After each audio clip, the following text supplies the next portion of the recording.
Ia, eny ary miarakatsika rehetra tafiditra somatsara tao anatin'ity tapany farany amin'ny fankalazana ny herinandro maneran-tany ho an'ny voalaitiana ny global monolith. Ny lohahevitsika tamin'ity herinandro ity dia ny hoe take care of yourself, take care of your money. Andreo ny tenanao, arovo ny tenanao, arovo ny volanao. Dia nanasa isika olona maro nandrisy herinandro ity nanao famelabelanana.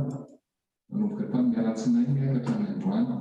Androantsika no mamarana azy dia ny amarana azy dia nanasa izahay ny Asina Razafindratandra izay mpanorona ny code H any Canada ny Montréal misy azy dia amelabelatra amintsika izy ny amin'izany atao hoe entrepreneuriat international, leadership et innovation.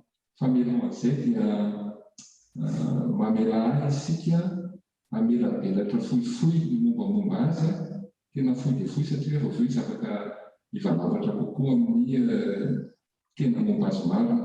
Ny Asina Razafindratandra dia mpamora-pandraraha malagasy, manana mari-pahaizana amin'ny ekonomia sy ny finance, efa niandraikitra toerana tao amin'ny sehatry ny audit financier, resaka conseil, stratégie, management, dia efa nanatanteraka sy nitondra ihany koa tetikasa tamin'ny firenena 12 maneran-tany.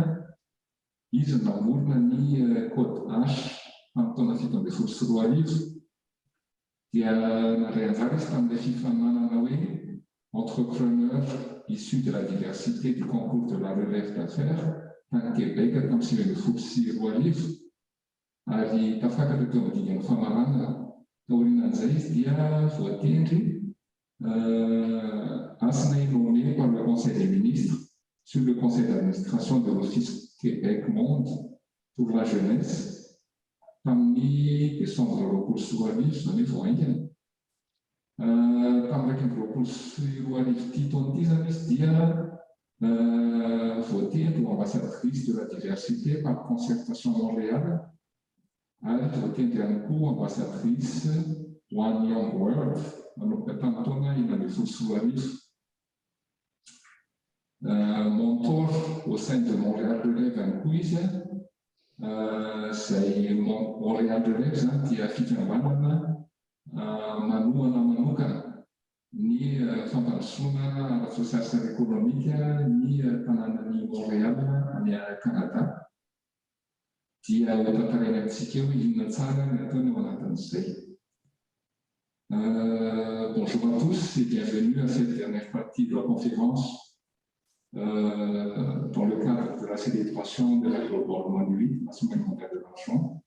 Nous avons choisi, le thème choisi était cette année Take care of yourself, take care of your money.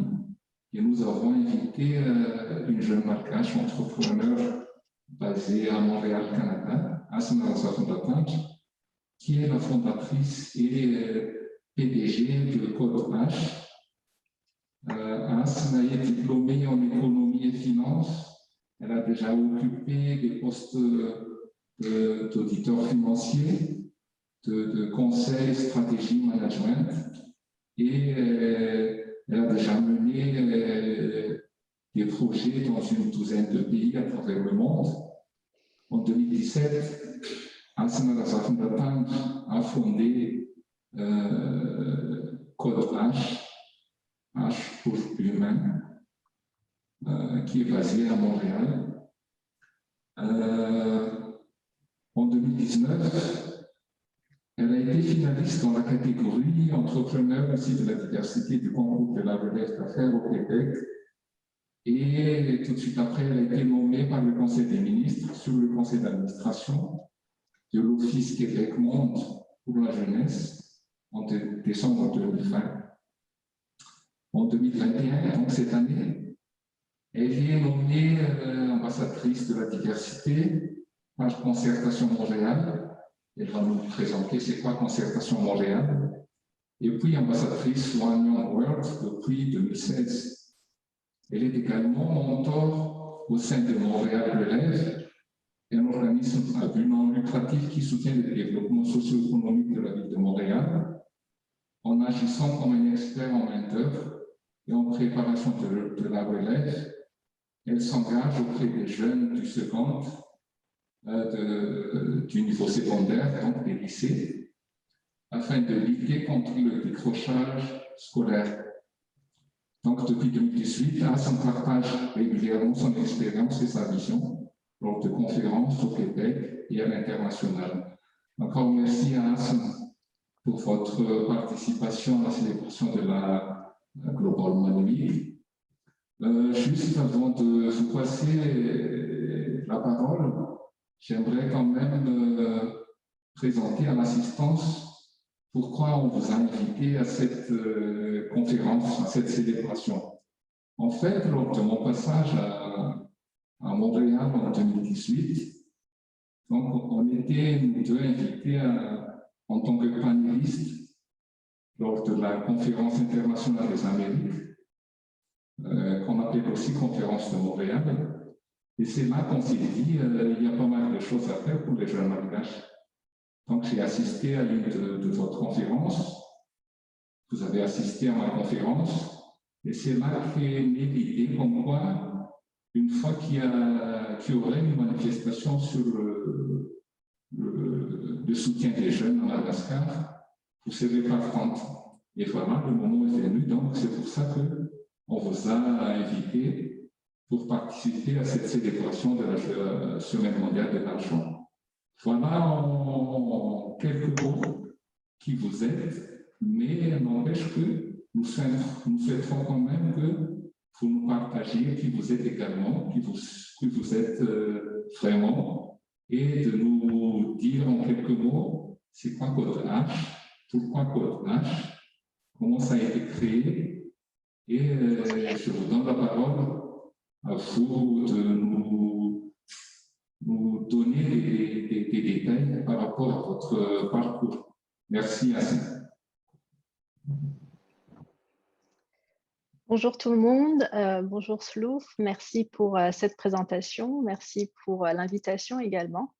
Je suis ravie d'être là ce matin. Alors effectivement, on s'est rencontrés en 2018 lors du Forum économique international des Amériques.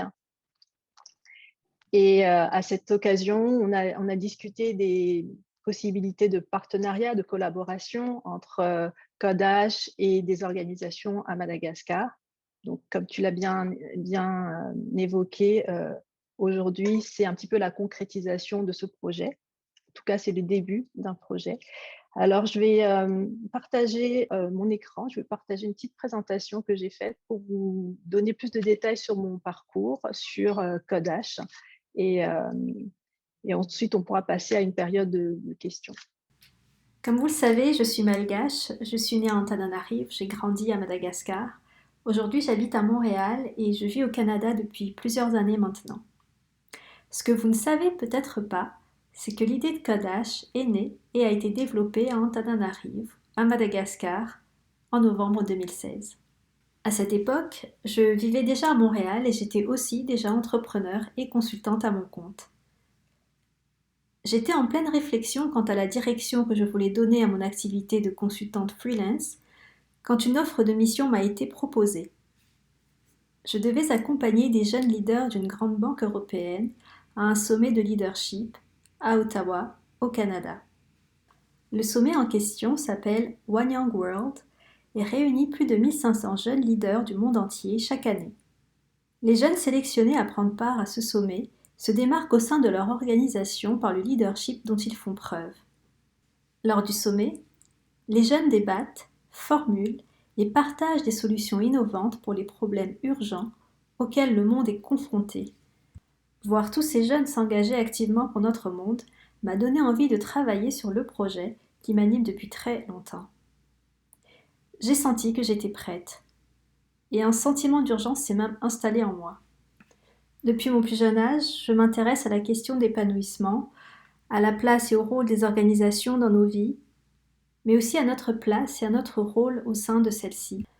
Frappée et attristée par le nombre de personnes déçues et frustrée par l'aventure professionnelle, et moi-même en constante quête de sens dans ce que j'entreprends, j'ai décidé de me consacrer enfin, pleinement, à cette problématique, d'apporter ma vision et de collaborer avec des experts et des personnes du terrain pour co-créer des solutions.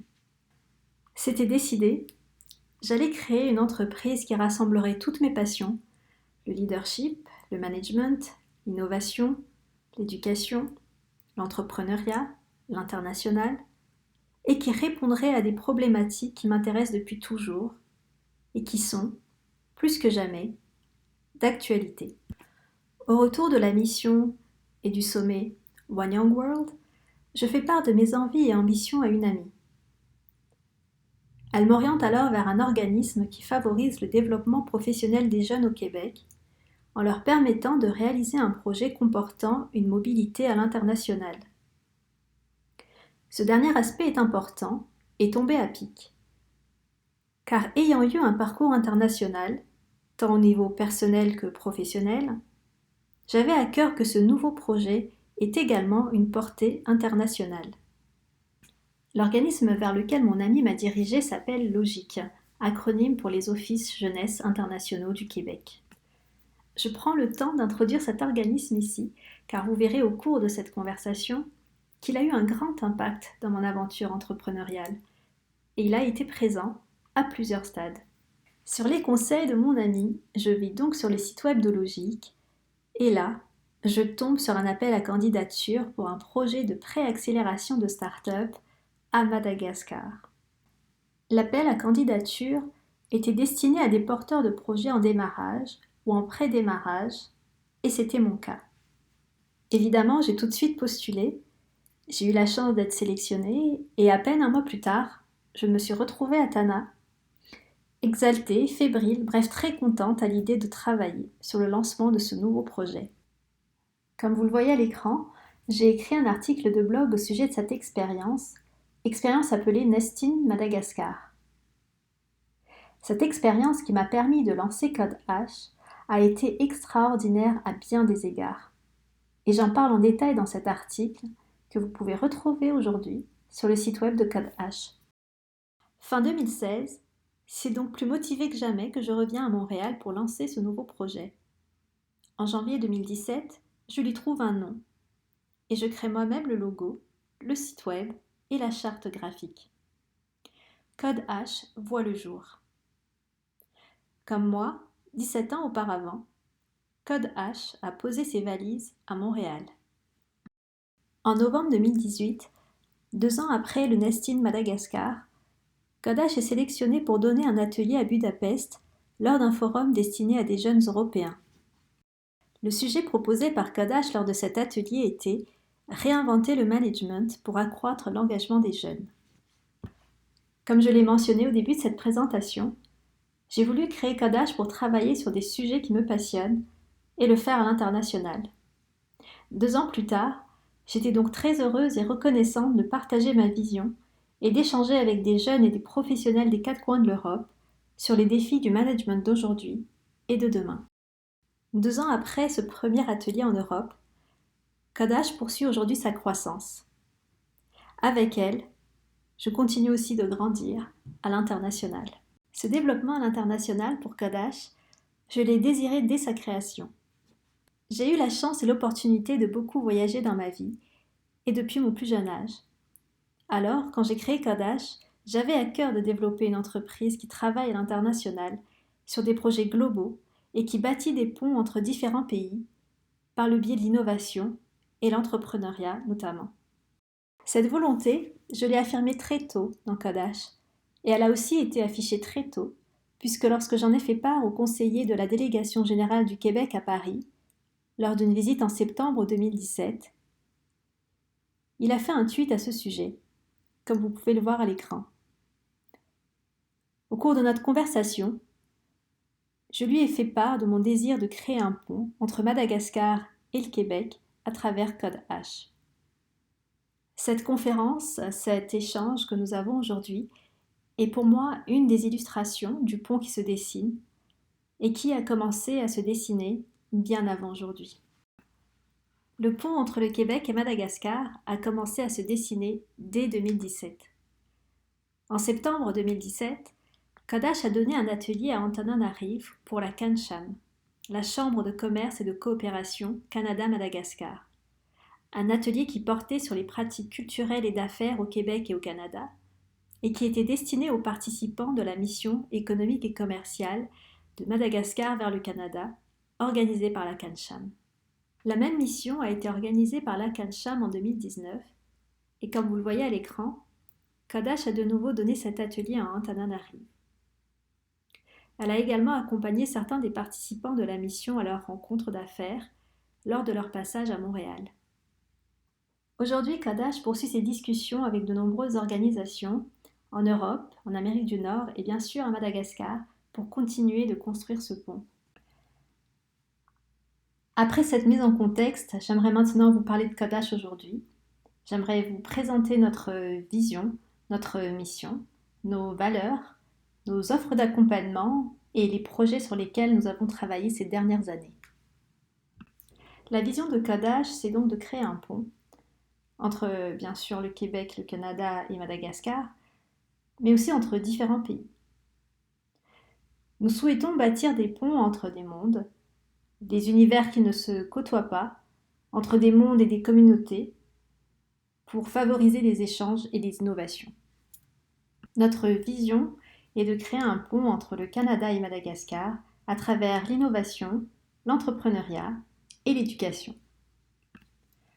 La mission de Kodash est de mettre l'humain au cœur des décisions et de développer l'excellence, le courage, la créativité, l'innovation, l'alignement et la responsabilité pour permettre à des humains alignés, épanouis, responsables, de co-créer des organisations humaines, efficaces et pérennes.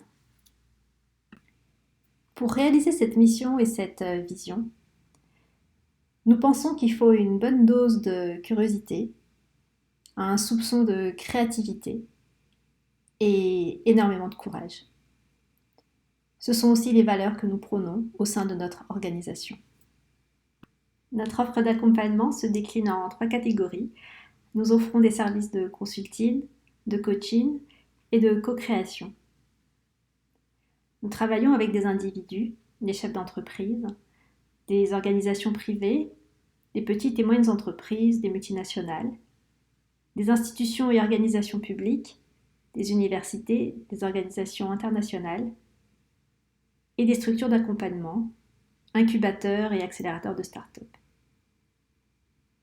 Dans notre offre de consulting, nous offrons des services d'accompagnement en stratégie, leadership, innovation et communication. De la réflexion au déploiement des plans d'action, en passant par la planification. Nous offrons du coaching aux individus et à des groupes en entreprise. Et nous co-créons et co-développons des ateliers en entreprise et avec des organisations pour mobiliser les talents ou encore pour faire connaître les innovations d'une organisation à un public donné. Étant donné que notre vision est de créer des ponts, nous offrons ces services d'accompagnement à Montréal, bien sûr, au Québec, au Canada, mais également à l'international. Pour vous donner quelques exemples de sujets sur lesquels nous travaillons, en innovation, par exemple, nous travaillons sur des problématiques telles que comment favoriser l'innovation au sein de son organisation, ou encore comment faire émerger une communauté d'innovation au sein de son écosystème. En leadership, notre accompagnement vise à répondre aux questions suivantes. Comment développer ses compétences émotionnelles, intrapersonnelles et interpersonnelles? Comment développer son leadership? Et comment trouver et développer son alignement? Dans le domaine de l'entrepreneuriat, nous accompagnons des entreprises, des organisations, des structures, des universités, des écoles et aussi des individus pour les aider à développer un état d'esprit entrepreneurial et à le mesurer. Nous accompagnons également des individus, des porteurs de projets, pour les aider à faire avancer leurs projets. Dans le domaine du développement international, nous accompagnons les individus et les organisations et nous les aidons à trouver des réponses aux questions suivantes. Comment élargir son réseau et utiliser la mobilité comme levier de développement de son projet entrepreneurial? Comment utiliser le storytelling pour faire connaître et faire valoir ses actions, activités, produits, services et innovations au-delà des frontières et rayonner à l'international. Comment développer les qualités humaines et les compétences interculturelles pour réussir à l'international. Pour conclure, je vais vous présenter quelques clients qui nous ont fait confiance au cours des dernières années et les projets sur lesquels nous avons travaillé. Alors dernièrement, nous avons accompagné l'Organisation internationale de la francophonie à Paris. Nous avons travaillé sur un projet portant sur l'innovation et la solidarité en temps de crise de la Covid-19 au sein de l'espace francophone. À Montréal, nous travaillons avec la ville de Montréal et nous accompagnons des PME dans un parcours qui s'appelle Parcours Innovation. Nous avons travaillé avec des PME locales dans le domaine de la biotechnologie et du bâtiment. Toujours dans l'innovation, nous avons accompagné des entreprises, des organisations, des structures en innovation. Ici, Aligo Innovation et le Fonds de recherche du Québec. Nous avons co-développé et animé un atelier portant sur l'innovation dans la recherche dans le cadre d'une conférence qui s'appelle C2 Montréal. Et c'est une conférence qui a lieu tous les ans à Montréal et qui réunit des milliers de participants du monde entier. Dans le cadre d'un autre sommet, le sommet Moving On, un sommet qui porte sur la mobilité durable et qui réunit des milliers de participants du monde entier à Montréal tous les ans, nous avons travaillé avec des entreprises privées, des multinationales, telles que Porsche, CGI et Engie. Nous avons co-développé et animé avec ces entreprises des ateliers portant sur l'innovation, sur leurs actions et leurs innovations pour une mobilité durable. Dans le domaine du leadership, nous avons facilité des ateliers. Un atelier sur la communication et la collaboration entre les employés d'un ministère du Québec et un atelier sur la collaboration entre les universités québécoises pour le compte du Bureau de coopération interuniversitaire. Nous avons aussi développé et animé un atelier sur le management et le leadership lors d'un forum qui portait sur les pratiques collaboratives en Hongrie. Dans le domaine de l'entrepreneuriat, cette fois, nous donnons un atelier sur l'art et l'importance du storytelling. Nous donnons cet atelier, entre autres, au sein de l'accélérateur de start-up Entreprisme de l'école des HEC Montréal. Toujours dans le domaine de l'entrepreneuriat, nous agissons aussi à titre de coach. Ici, nous avons participé au Global Startup Weekend Women à Antananarive en 2017. C'était une initiative organisée par Nexta à Tana. Enfin, dans le domaine du développement à l'international, nous avons donné, par exemple, des ateliers à Madagascar, à Antananarive. Nous avons donné des ateliers pour préparer les participants aux missions économiques et commerciales de Madagascar vers le Canada. Et les ateliers portaient sur les pratiques culturelles et les pratiques d'affaires au Québec et au Canada. D'accord, merci pour cette brillante présentation. On était là sur place, on était cloués en voyant qu'il y a une jeune malgache qui a pu briller à l'international. En 2020, ça a fait un petit buzz à madame, comme quoi vous étiez nommé par le Conseil des ministres sur le conseil d'administration de l'Office Québec. Est-ce que vous pouvez nous en parler un peu plus? C'est quoi exactement cette nomination? Oui, tout à fait. Alors, en fait, l'Office Québec Monde pour la jeunesse, donc l'acronyme c'est l'OQMJ, c'est un des deux organismes des offices jeunesse internationaux du Québec. Donc, j'ai parlé tout à l'heure de Logique, c'est pour ça que j'ai commencé aussi mon histoire avec Logique, parce que c'est un organisme qui m'a accompagnée tout au long de mon parcours. Alors, Logique, c'est le guichet unique à Montréal, au Québec, pour la mobilité internationale des jeunes. Qu'est-ce qu'ils font? C'est qu'ils offrent la possibilité aux jeunes de 18 à 35 ans, aux jeunes du Québec, mais pas que du Québec, à concrétiser des projets à l'international. Donc, ils leur offrent la mobilité, c'est-à-dire qu'ils leur payent le billet d'avion, le séjour et l'hôtel. Donc, c'est vraiment utiliser la mobilité internationale comme levier de développement international. Ils ont plusieurs activités, ils ont plusieurs programmes. Il y a des programmes pour le développement de carrière, il y a des programmes pour l'entrepreneuriat, il y a des programmes pour faire du volontariat aussi. Donc, ça ne s'arrête pas à l'entrepreneuriat, mais on va dire le fil conducteur, c'est vraiment la mobilité internationale. Donc, il y a de la mobilité intra-Québec et au Canada, mais aussi à l'international. Et donc, moi, ça a été pour moi, ça a été une reconnaissance, enfin, on va plutôt dire un privilège, pour moi, un honneur de siéger sur ce conseil aujourd'hui. Et je me suis plutôt très reconnaissante de cette opportunité et de toutes les opportunités que Logique m'a offert, en fait, offertes durant toutes ces années de démarrage de Kodash. Donc, j'invite tout le monde à regarder parce que, effectivement, Logique a accompagné des entrepreneurs, des porteurs de projets malgaches à venir ici au Québec, assister justement à l'une des conférences que j'ai données, qui est la conférence Moving On et la conférence C de Montréal. J'ai rencontré une jeune malgache, une doctorante, lors de cette conférence. Et c'était Logique, justement, qui avait organisé son voyage et qui l'avait fait venir au Québec pour l'occasion.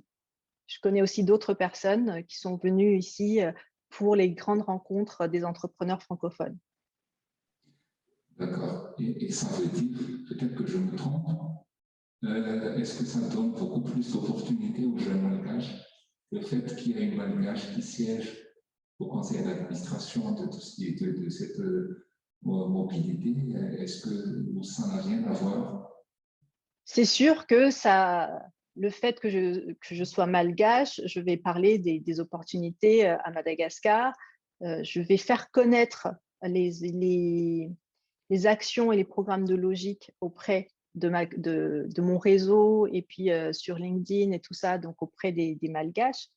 Donc oui, ça a un impact, je pense, parce que je deviens un véhicule en fait de ces programmes et je les fais connaître. Donc dans ce sens, oui, ça peut être un avantage pour les jeunes malgaches. Parce que bon, maintenant, vous êtes au courant de tous ces programmes et j'espère que vous allez faire un tour sur le site. D'accord, merci. Ensuite, d'après vous et d'après vos vécus à l'étranger, une question assez directe.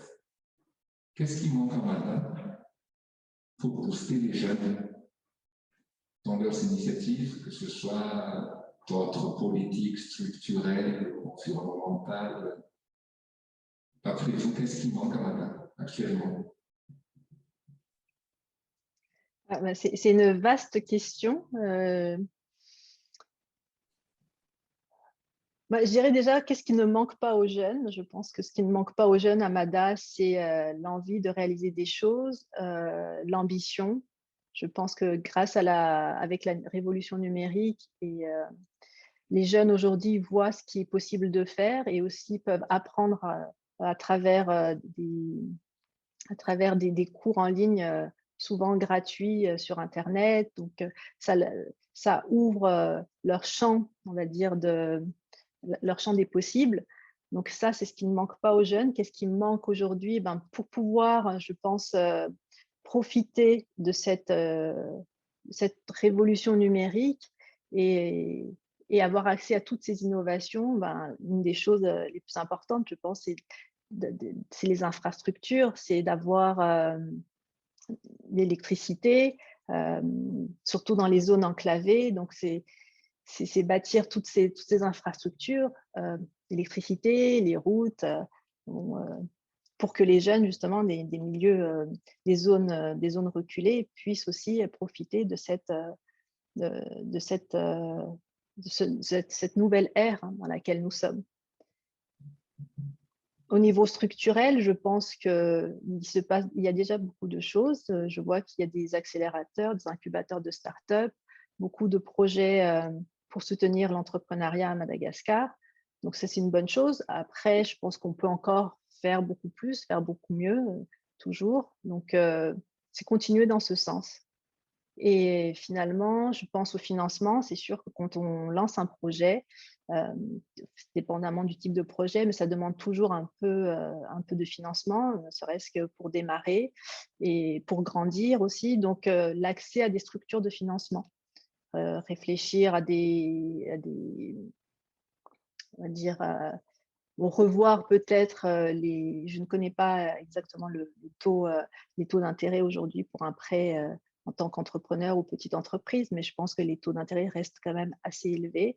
Donc, voir d'autres possibilités, soit via des anges financiers, je pense qu'il y en a de plus en plus aussi à MADA, des structures de capital de risque, il y en a aussi, je sais. Donc, non, je pense qu'on va dans le bon sens, mais pour que toute la population, on va dire, et toute la jeunesse en profite, il va falloir mettre peut-être les bouchées doubles sur les infrastructures, principalement l'électrification, parce que bon, pour avoir accès à Internet et tout ça, ça reste primordial et ce n'est pas encore le cas pour de nombreux jeunes dans les zones reculées, mais qui ont pourtant aussi beaucoup, je pense, d'ambition et puis de talent. D'accord. Et en fait, pendant cette semaine de célébration, on parle souvent de ce problème de financement des startups, madame. Je ne sais pas, ça se passe comment au Canada? Parce qu'ici à Madagascar, on se plaint tout le temps, bon, les jeunes se plaignent souvent qu'ils n'ont pas accès au financement quand il s'agit de démarrer un projet. Ça se passe comment au Canada par rapport à ça?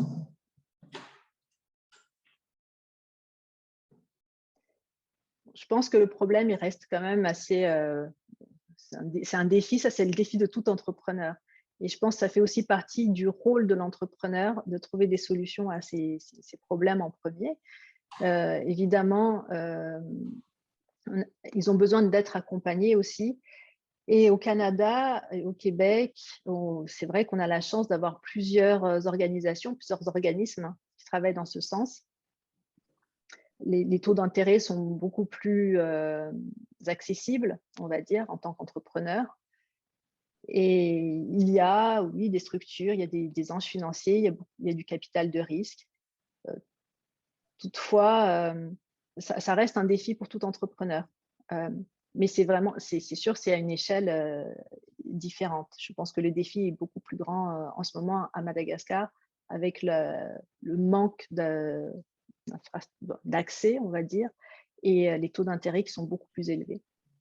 Ici, on a beaucoup de structures d'accompagnement aussi, des accélérateurs de start-up, des incubateurs de start-up, un petit peu comme Nexta.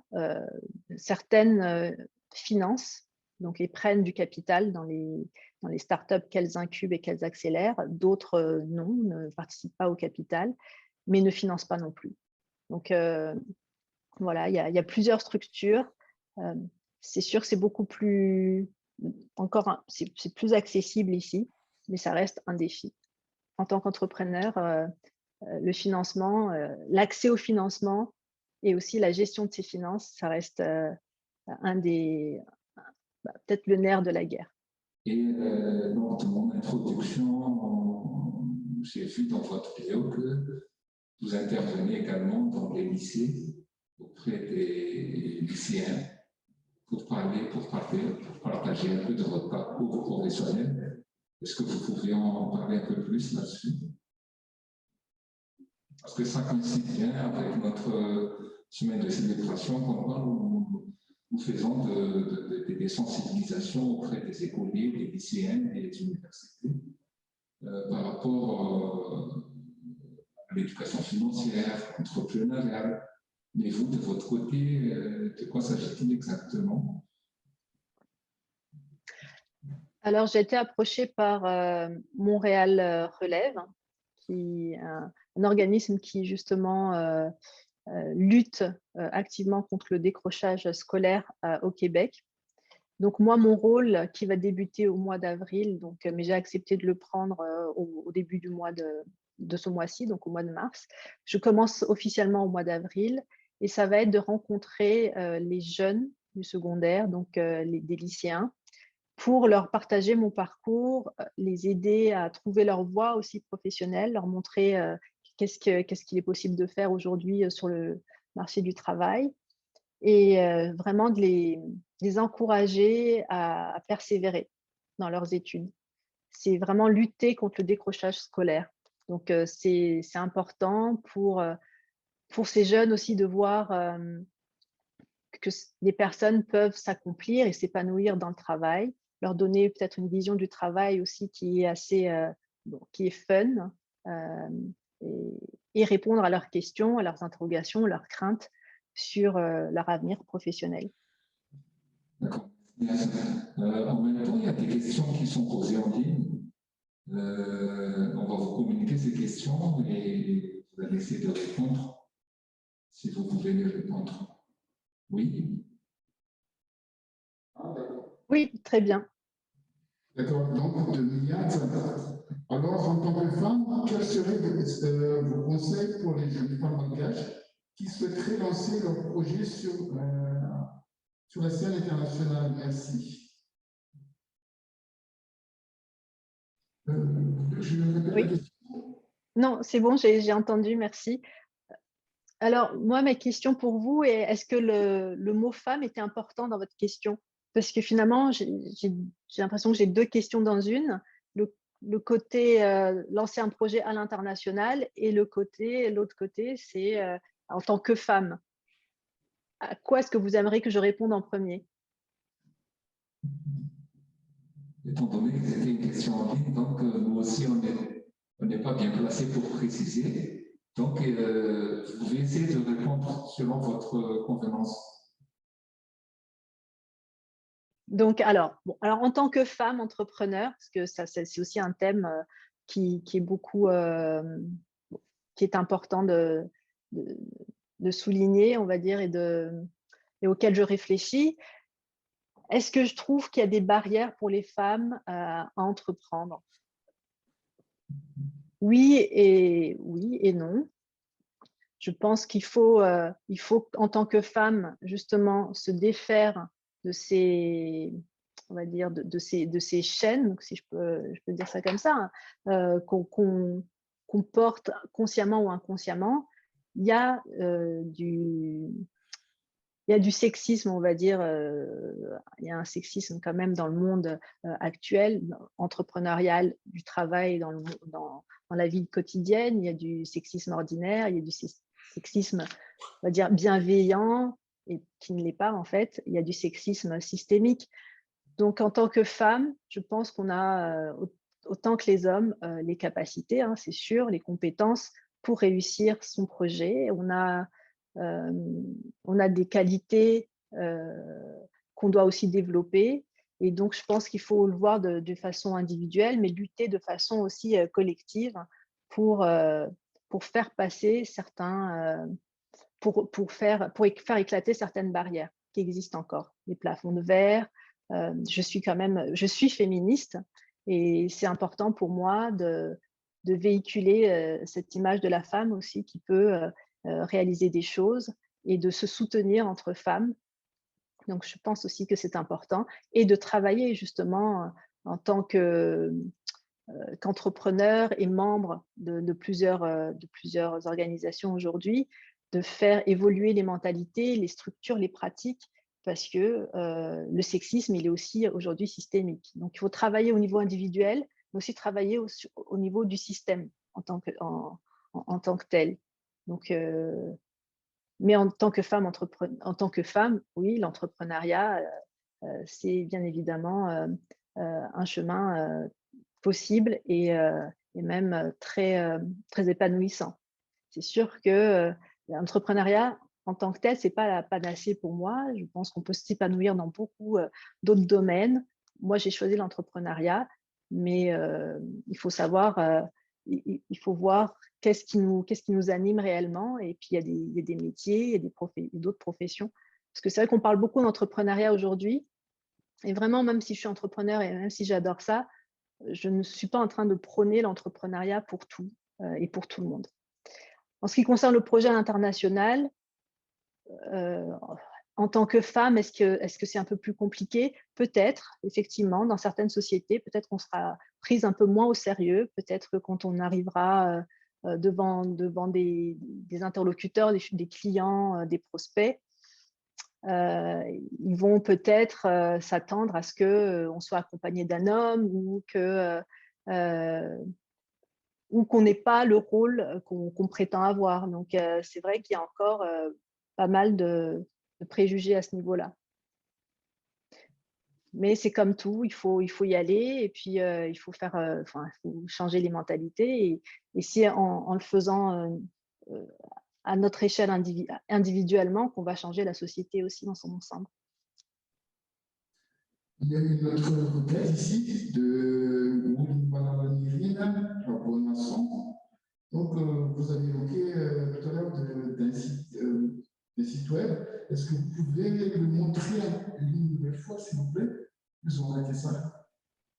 Oui, alors il y a une personne il y a Eric qui l'a écrit sur le chat. Alors c'est logique, c'est L-O-J-I-K, pardon, J-I-Q, L-O-J-I-Q.org. Voilà. Donc, c'est Donc, merci bien. Donc, c'est ça.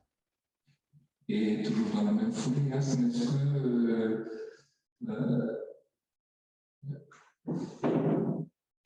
quel état d'esprit les jeunes malgaches devraient avoir par rapport à leur ambition, leur vision pour réussir? C'est une question très vaste. Alors, les jeunes malgaches, comme les jeunes d'un peu partout et comme toute personne qui a envie de, je pense, entreprendre ou quelque part vivre pleinement, je pense qu'il faut être combatif. Je pense que la vie est difficile, la vie est dure, mais elle est très belle. Et elle est très belle pour tous ceux qui ont le courage d'aller au bout un peu de ses rêves, d'aller au bout de ses convictions, de ne pas se décourager à la moindre embûche, parce qu'il y en aura énormément. Donc, cultiver cet esprit combatif, continuer d'apprendre, mais constamment, parce que là, aujourd'hui, on ne peut plus rester sur ses acquis, il ne faut jamais s'endormir sur ses lauriers. Le monde avance très vite et il faut mettre à jour ses compétences. Donc, voilà, être dans cet état d'esprit d'éternel apprenti, finalement, d'être éternel apprenant aussi. Donc, être combatif, continuer d'apprendre, je dirais être courageux. Je pense que l'audace, le courage, c'est un petit peu la base. On peut faire beaucoup de choses, on se sous-estime parfois de ce qu'on est capable de faire. Et il faut avoir le courage d'être qui on est aussi. Il faut avoir le courage d'essayer. Et puis, donc, avec le risque de rater, de se tromper. Et il faut avoir le courage de se connaître et de se regarder vraiment en face aussi. Ça, je pense que c'est de regarder nos ombres, nos peurs, nos hontes aussi. Je pense qu'il y a beaucoup de choses qui se passent dans le subconscient. Donc, il faut être capable de faire ce travail. C'est un travail interne, c'est un travail personnel. Et il est difficile, mais les résultats, après, selon moi, sont quand même extraordinaires et nous permettent de mener vraiment une belle vie. Donc, être combatif, être courageux, être persévérant, avoir le courage d'oser, de se regarder en face, de se remettre en question aussi. Voilà. D'accord, merci. Je pense que le message est passé. Est-ce que dans la salle, est-ce qu'il y a quelqu'un qui veut intervenir?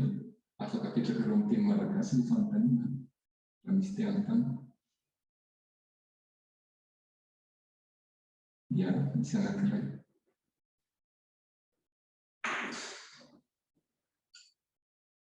Il y a une jeune fille qui va poser une question.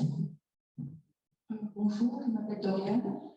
Et concernant Code H, je voulais savoir si, étant donné que vous accompagnez les entreprises et les entrepreneurs, est-ce qu'il est dédié uniquement aux personnes qui sont basées à Montréal ou est-il possible aussi, par exemple, pour les entreprises ici à Madagascar, de pouvoir bénéficier de votre votre accompagnement à Code H? Merci pour la question. Alors, bien évidemment, il est possible pour les entreprises malgaches d'être accompagnées par Code H. Nous travaillons à l'international sur différents projets, donc ce serait avec plaisir de vous accompagner. C'est vraiment un petit peu, comme je l'ai précisé tout à l'heure, mon objectif, c'est de relier les points, de créer un pont justement entre Madagascar et le Canada. Donc, on travaille avec des structures malgaches, on travaille avec aussi des structures européennes, des entreprises européennes et africaines. Oui, une autre question de l'assistance. Est-ce que je peux poser une question à ma Oui, oui, bien sûr. Naïm, ça, oui, afaka miacompanhie entreprise ry zareo zany dia tenako dia azafady averiko kely ilay question. Naïm, za dia hoe afaka miacompanhie entreprise ry zareo zany. Azo atao ve raha ohatra hoe entreprise se-basée amin'ny resaka cinématographie si droit de l'homme et entreprise azo accompagner. Dia raha samy any ivelany araka izany. Be lehibe ny toerana mbola azo anaovana décor cinématographique, décor cinématographique eto Madagasikara. Dia za manolotra scénario foana, scénario mba film western sur le droit de l'homme, dia scénario mba film commando, dia misy décor be lehibe eto Madagasikara efa anaovako repérage. Et t'itady hoe sao dia mba misy afaka miaccompagner any ivelany hoe misy producteur ilay ambazonareo miarana miasa amandenay dia mirecruter acteur sy actrice satria ny manofa toerana anaovana tournage eto Madagasikara mbola moramora kokoa noho ny any an-dafy. Zay fanontaniako. Bien sûr. Je ne sais pas s'il faut traduire la question en français. Non, j'ai compris. Donc, merci pour la question. Alors, c'est sûr qu'il va falloir, je pense, en discuter un peu plus en profondeur, vraiment comprendre vos besoins et le service que vous souhaitiez recevoir de notre part. Et puis, c'est en faisant un diagnostic ensemble que je pourrais vraiment vous répondre pour vous dire oui, on peut vous accompagner pour ce projet ou alors vous référer à d'autres structures ou vous aider à trouver d'autres solutions. Mais c'est difficile pour moi tout de suite de répondre parce que le domaine est quand même assez précis, c'est un secteur très précis, assez particulier. Il va falloir que j'ai plus de détails sur les besoins de l'entreprise.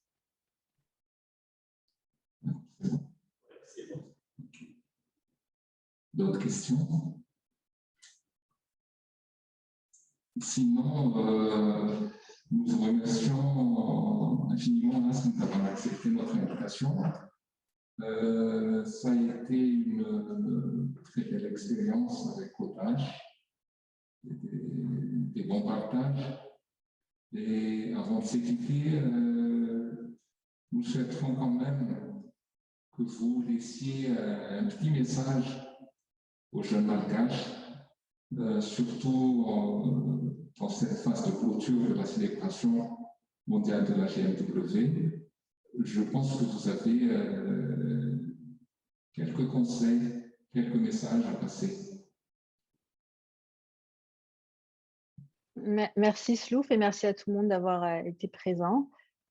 Si je peux me permettre, je vais partager les dernières diapositives de ma présentation. Je pense que ça pourrait clôturer la séance et avec aussi les messages que j'aimerais véhiculer aujourd'hui, qui est finalement pour les jeunes, je pense que le plus important aujourd'hui, ce qui est important aussi aujourd'hui, c'est de s'engager, de choisir des causes, de s'impliquer au niveau de la communauté, au niveau de la ville, au niveau de la cité, en tant que citoyen, en tant qu'entrepreneur, en tant que professionnel.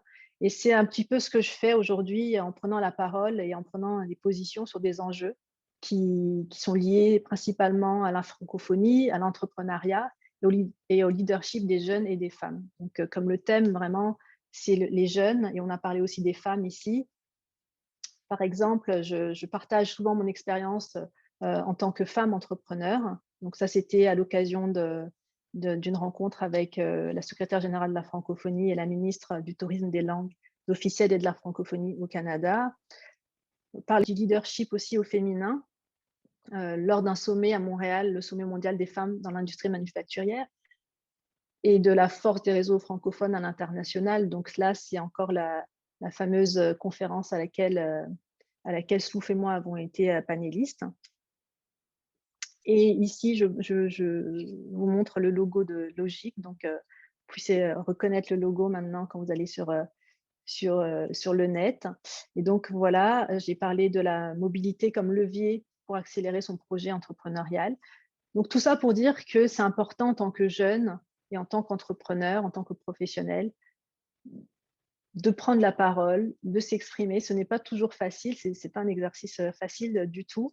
C'est un exercice qui s'apprend, qui se pratique, mais quand on a des choses qui nous tiennent à cœur, quand il y a des causes qu'on aimerait défendre, ben, on a la chance aujourd'hui d'avoir ce qu'on appelle Internet et de pouvoir le faire même à distance.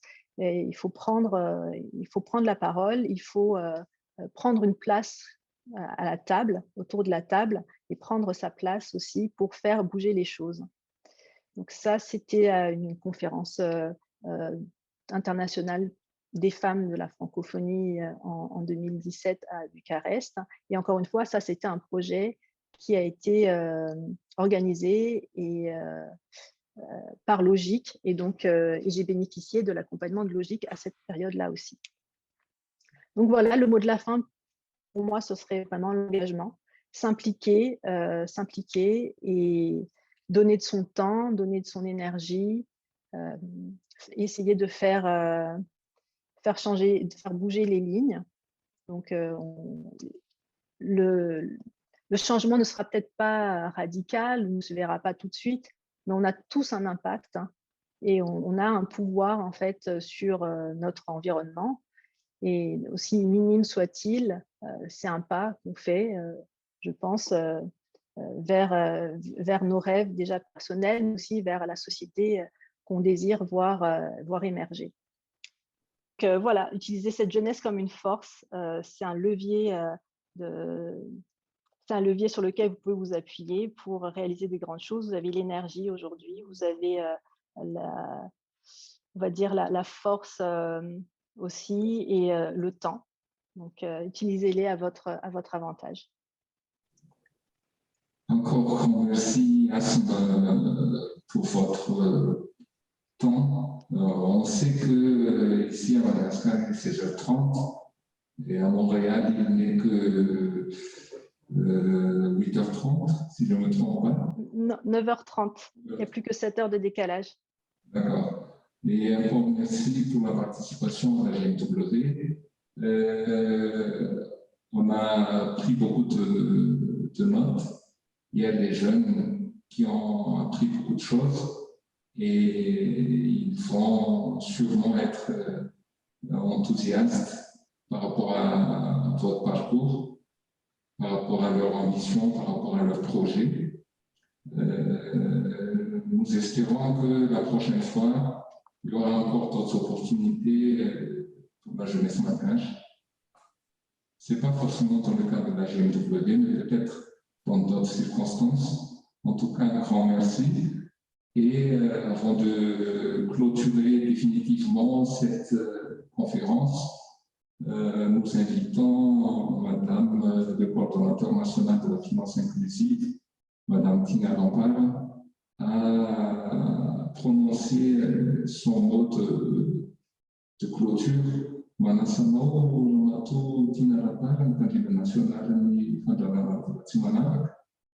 Efa ao ianao mba hiditra mifantana amarina ny fankalazantsika teto Madagasikara ny herinandro maneran-tany ho an'ny volana ny Global Money Week 2021. Misaotra Slouf, misaotra betsaka name fitenenana. Mankasitraka ny mpandray anjara rehetra ary satria moa Ramatoa Iasina Razafindratandra no hitako farany eo dia manome ny fisaorana fantatro na mahay teny gasy ianao na tsia?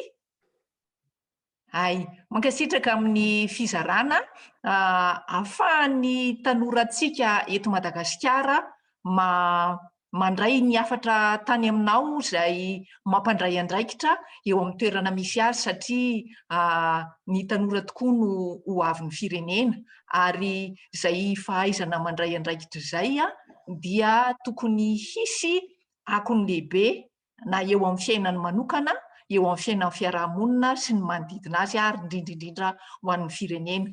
Dia mankasitraka ireo rehetra izay nandray anjara tao anatin'ity hetsika nataontsika teto Madagasikara ho fankalazana ny herinandro maneran-tany ho an'ny voly ity.